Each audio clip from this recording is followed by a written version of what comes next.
বন্ধুরে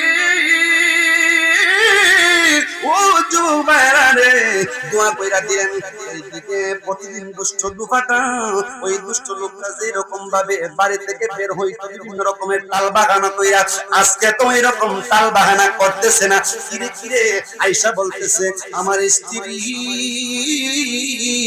তুমি সুন্দর করে আমার জন্য 3টা রুটি বানাও। কয়টা রুটি? সুন্দর করে 3টা রুটি বানাও। সুন্দর করে 3টা রুটি বানায় সেই না তুমি রুটিটা আমার কাছে দেও। সুন্দর করে গরম পানি দিয়ে বড় বড় করে বানাও। বড় বড় করে বানাইলো, সুন্দর করে 3টা রুটি বানায় স্বামীর কাছে দিল। ওই দিন আল বাগানা বিভিন্ন খারাপ ভাবে সে চলাফেরা করে নাই।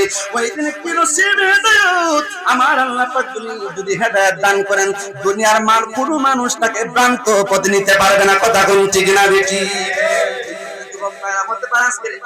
আসছেন জীবনের জন্য হেদায়েত হইতে পারে, জীবনের জন্য নামাজ কায়েম করতে পারেন আব্বা। কার কোন সময় কি হয় বলা যায় না। দিনহীন সময়ে এরকম বিসমিল্লাহির রহমানির রহিম কইরা বাড়ি থেকে বের হলো, সামনে গিয়ে দেখা যায় একটা এলোমেলো চুল। ওই যে রূপা শাহ আববার মাদফুন বিল আবওয়াবি লাউ আকসামা আলাল্লাহি লা আবারা। সহিহ মুসলিম শরীফের হাদিস, সহিহ মুসলিম শরীফের হাদিসের আব্বারা এই ঘটনার সাথে কত মিল দেখা যায়। প্রথম সময় একটা রুটি ছিল পাগলায়, পাগলার গায়ের মধ্যে অন্য নাই বর্ষ নাই, পাগলার গায়ের মধ্যে একদম এলোমেলো চুল, বিভিন্ন কুকড়া কুকড়া চুল। দেখবেন বাজারে যারা ব্যবসা বাণিজ্য করেন, ব্যবসায়িক বাইরা আছেন, ঘরের মধ্যে মা বোন যারা আছেন, অনেক সময় ভিক্ষুক আসে, ভিক্ষুক আসে কি আসে না? হাত তুলে কোন আসে কি আসে না? কিছু ভিক্ষুক আসে, ওই ভিক্ষুক গুলো আসলে পরে দেখবেন অনেক মানুষ ধমক দেয়, বারে বারে কই থেকে আসে, হয় কি কয় না? এইরকম ধমক দেয়। আরে বাজান, ধমক দেন না, সে লোক তো কোনো অন্যায় করে না, অপরাধ করে নাই, অসহায় অবস্থায় গরিবের কারণে সে আপনার কাছে এসেছে। আপনি ধমক দেন না, না থাকলে সুন্দর করে বিদায় দিয়ে দিবেন। কারণ যদি ধমক দেন, হাদিস পাকের মধ্যে আমার নবী বলেছেন যে এলোমেলো চুল ওই রকম যদি সে কোনো আল্লাহ ওয়ালা ব্যক্তি হইতে পারে, আপনি তো আর চিনেন না, আপনি তো আর জানেন না। যদি সে কোনো আল্লাহ ওয়ালা ব্যক্তি হয়, আর নবী বলেছেন যদি সে দোয়া কইরা দেয়, বদদোয়া যদি কইরা দিয়ে আপনারা তার জীবনটা ধ্বংস হয়ে যাবে। আল্লাহু আকবার। ওরে 36 বছরের কালে কেন কি পড়তে না, 6 বছরের কালে রে আমার ফাইজের 16 আনার দয়াল, ফাইজের 16 আনা। ওরে দয়াল যারে ইচ্ছা তার দিয়া, ওরে দয়াল যারে ইচ্ছা তার দিয়া জমাও তৌহিদের মেলা। ওরে কেউ বুঝিতে পারে না রে পীর ফকিরের খেলা।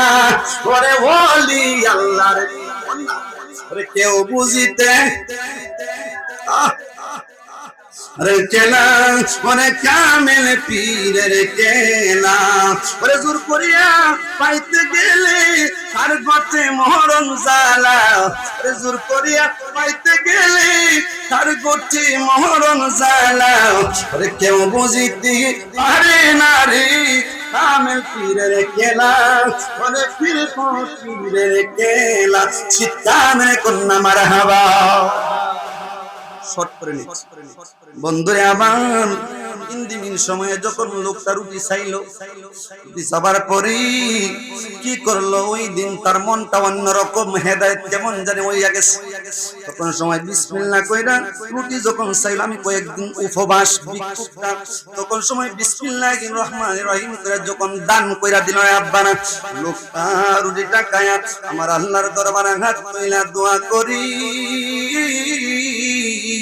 ও আমার আল্লাহ, আমার দয়াল মালিক, আমি আপনার দরবারে ওই যুবকটার জন্য দোয়া করতেছি। আল্লাহ আমাকে একটা রুটি দান করছে, এই রুটির উসিলায় আমার কিরাহ নিবারণ করছে গো আল্লাহ। আমি একদম নগণ্য গোলাম, আল্লাহ এই রুটির বরকতে ওই যুবকটাকে নেকের সাথে হায়াত বাড়া দাও, বড় করে কন্যা মারহাবা। দোয়া কিন্তু একটা হয়ে গেছে, হায়াত বাড়া গেছে। সুবহানাল্লাহ। কিছুক্ষণ পরে যখন অতিক্রম করলো আর একটু সামনে যাইলো, সামনে যায় দেখে আরেকটা ওই রকম লোক, ওই লোকটাকে আরো একটা রুটি দান করে দিছে। আর একটা রুটি দান করার পরে ওই লোকটা দোয়া করছে, আল্লাহ তুমি তাকে বালা মুসিবত থেকে হেফাজত করে, কোন সুবহানাল্লাহ। কয়টা রুটি দিয়ে দিল হাতে, আর কয়টা রুটি রইল রে আব্বারা? আর মাত্র একটা রুটি। একটা রুটি যখন নদীর ঘাটে যাবে, সে আর ওই রুটিটা ওই দিন খায় নাই। নদীর ঘাটে কাপড় দৌত করার আগ মুহূর্তে আরেকটা পাগল পাইছে, সুবহানাল্লাহ। আরেকটা পাগলটা যখন এইরকম ভাবে চাইলো যে কানা পিনা নাই কয়েকদিন যাবত, আরেকটা রুটি যখন দান করে দিল আপনারা আল্লাহর নামে, আল্লাহকে খুশি করার জন্য ভিক্ষুকটাকে যখন দান কইরা দিল রে আব্বারা, ওই লোকটা দোয়া করলো, আল্লাহ ওই লোকটাকে তুমি সহি সালামতে বাড়ি পর্যন্ত পৌঁছায়া দিও। চিৎকার মেরে কন্যা মারহাবা। কয়টা দোয়া হইল? তিনটা দোয়া হইল। একটা দোয়া হইল সে দোয়া করছে হায়াত বানায় দিয়ে, আর একটা দোয়া করছে আল্লাহ, আরেকজন পকে দোয়া করছে আল্লাহ তাকে বালা মুসিবত থেকে হেফাজত করে নিও, আরেকজনে দোয়া করছে আল্লাহ তাকে বাড়ি পর্যন্ত পৌঁছায় দিও। আর কোনো বিপদ আসেনি রে আব্বা, আর কোনো বিপদ নাই। সহি সালামতে নদীর ঘাটের মধ্যে টুকরিটা লইয়া, কাপড়ের টুকরিটা লইয়া দয়া সেইনা ওই যে মানুষগুলা দেখতেছে ঈসা নবী দোয়া করেছেন। মানুষের ভাবতেছে ওই নদীর ঘাটে মরণ হইব, কারণ ঈসা নবীর দোয়া তো কবুল হয়, এদিক সেদিক হয় না, কারণ তিনি একজন নবী, তিনি সত্য, তিনি সত্য, তিনি যে দোয়া করেন সেটা কবুল হয় আমার আল্লাহর দরবারে, কোন সুবহানাল্লাহ। তিনি দোয়াও সত্য, কিন্তু ওইদিকে আমার পাগলে দোয়া করছে রুব্বা শাআতা গবার মাদফুন বিল আবওয়াবি লাম আকসামা আলাল্লাহি লা আবাররা। মুসলিম শরীফের হাদিস প্রমাণ করে আপনারা যদি ওই সমস্ত যুবকের এলোমেলো চুল ময়লা বাসনের মতো জামাগুলি যদি তারা দোয়া কইরা দেয়, ওই মানুষগুলা জীবন জিরো থেকে হিরো হয়ে যায়, কোন সুবহানাল্লাহ। লোকটা সহি সালামতে কাপড় দৌত কইরা আবার গন্তব্যস্থলে বাড়ির দিকে পৌঁছায় গেল।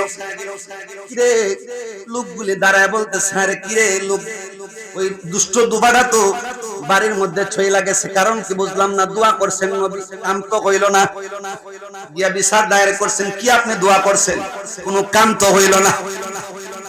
মজার ঘটনা, কোনো কাম তো হইল না আব্বারা। তখন সময় তিনি বললেন, কি কাম হইল না, এটা তো খুব দেখার বিষয়, আমি দোয়া করছি কবুল না হওয়ার তো কোনো কথা না। সময় ওই লোকটাকে ডাকলেন, ওই লোকটাকে ডাক দাও। ওই দুষ্ট লোকটাকে ডাক দিয়ে যখন আনলেন ওই জায়গার মধ্যে, ওনার কাছে আনার পরে দুষ্ট লোকটার যে কাটুরি ছিল, দুষ্ট লোকটাকে বলতেছেন, হে দুষ্ট দুপা, হে দুষ্ট দুপা, তোমার এই কাটুরিটা করলো, তুমি কি কাজ করেছো আজকে? লোকটা কাটুরিটা করলো, কাপড়ের পুতলাটা করলো, পুতলাটা কইলা সেইরা। ওই সময়ে ঈসা আলাইহিস সালাম বলতেছেন, তুমি আজকে কি কাজ করেছো? তখন লোকটাই বলল, আমি প্রতিদিনের ন্যায় আমি যে এরকম ভাবে বাড়ি থেকে বের হইতাম, আজকে আমি ওই রকম ভাবে বাড়ি থেকে বের হই না। আজকে আমি সেরকম ভাবে বের হয়েছি, আমার আল্লাহ পাক আমার মধ্যে মায়া লাগাই দিয়েছেন, আমার আল্লাহ পাক আমার তৈরি করে দিয়েছেন। এই জন্য আমি তিনটা রুটি বানাইছি। তিনটা রুটি বানায় যখন আমি বাড়ি থেকে বের হয়েছি, বের হওয়ার পরে আমি একজন ফকির দেখলাম, তিনটা রুটি তিনজনকে দান করলাম, তিনজনে দোয়া করছে, তিনজনের দোয়ার বরকতে আমার আল্লাহ পাক ওই জায়গাতে হেফাজত করে নিয়ে বাড়ি পর্যন্ত পৌঁছায় দেন, কোন সুবহানাল্লাহ। আর 2 মিনিট বাজানো সাথে সাথে বলতেছেন, একটু মুহাব্বতে দরুদ শরীফ পড়ুন, আল্লাহুম্মা সাল্লি আলা মাওলানা মুহাম্মদ ওয়া আলা সাইয়্যিদিনা মাওলানা। বাজার একটু মনোযোগ, শেষ করে দিচ্ছি, শেষ পর্যায়ে চলে আসলাম। বন্ধুরে আমার ইন্দিবিন সময়ে বলতেছেন, এই গাট্টিটা তাড়াতাড়ি কুল, সুবহানাল্লাহ, জোরে বলুন সুবহানাল্লাহ। তারপরে গাট্টিটা কুল, আমি দোয়া করছি না কবুল হওয়ার তো কোনো কথা না, আমার মালিক আমার দোয়া তো ফিরায় দেয় না। কিন্তু কাহিনীটা কি হইলো বুঝলাম। আবার তুই নদীর ঘাট থেকে ফিরে আইলে পাগলে দোয়া করছে, কাহিনীটা একটা পেস লাগা গেছে। গাছটা খুলবি, আমি দেখতে চাই গাছটির মধ্যে কিছু মনে হয় আছে। গাছটি যখন খুললো, গাছটির মধ্যে দেখতেছেন একটা বিষধর সাপ, একটা বিষধর সাপ ফনা তুলে বসে আছে, আর মুখের মধ্যে বেরি লাগানো। আওয়াজ করে কন্যা আল্লাহু আকবার। তখন সময় তিনি বুঝতে পারলেন, সাথে সাথে সাপকে প্রশ্ন করলেন, সাপের আল্লাহর হুকুমে সাপ তুমি জবান খুলে যাও। সাপের যখন জবান কইলা গেল, ইন্দিমিন সময়ে সাপ বলতেছে, ওই নবীজি আপনি যেরকম ভাবে দোয়া করছেন, আমার আল্লাহ পাক দোয়া করার সাথে সাথে আমার আল্লাহ পাক রব্বুল আলামিন, আল্লাহ পাক জাহান্নাম থেকে আমি সাপের পাঠাইছেন, আমি জাহান্নাম থেকে আমি সাপের পাঠাইছেন। ওই গাছটির মধ্যে আমি চলে আসলাম তাকে দুনিয়া থেকে বিদায় করার জন্য। নদীর ঘাটে যাইবো, আমি সুবহ দিব, কিন্তু যাওয়ার আগে তো একটা কাম হয়ে গেছে। ওই দিকে বাড়ি থেকে সে যখন রুটিটা দান করে দিল পাগল রে, পাগল দোয়া করছি, সাথে সাথে আমার আল্লাহ পাক রব্বুল আলামিন আমার জবানের মধ্যে বেরি লাগায়া দিয়েছেন। চিৎকার মেরে কন্যা সুবহানাল্লাহ। তাইলে বাজান, কোন না কোন একটা ভালো কাজ আপনি আমার জন্য উপকারে আসতে পারে। মেহশরের কঠিন ময়দানে আজকে যে বসে আছেন এই মাহফিলটার মধ্যে, এই ভালো কাজটাও সৎকায়ে জারি হিসেবে হইতে পারে কি পারে না বাজান? সেই নিয়ত, সেই আশা নিয়ে বসার দরকার আছে না নাই? যতক্ষণ পর্যন্ত সেই নিয়ত, সেই আশা থাকবে না, ততক্ষণ পর্যন্ত আপনি যতই আলোচনা শুনেন, যতই ওয়াজ শুনেন না কেন, আপনার সেই ওয়াজ শুনে কোনো কাজ হবে না। একটু মহব্বতে দরুদ পড়ুন, আল্লাহুম্মা সাল্লি সাইয়্যিদিনা মাওলানা মুহাম্মদ ওয়া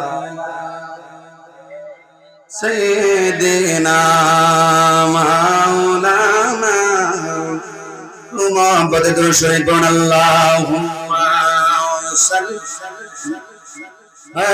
سيدنا مولانا محمد وعلى آل سيدنا مولانا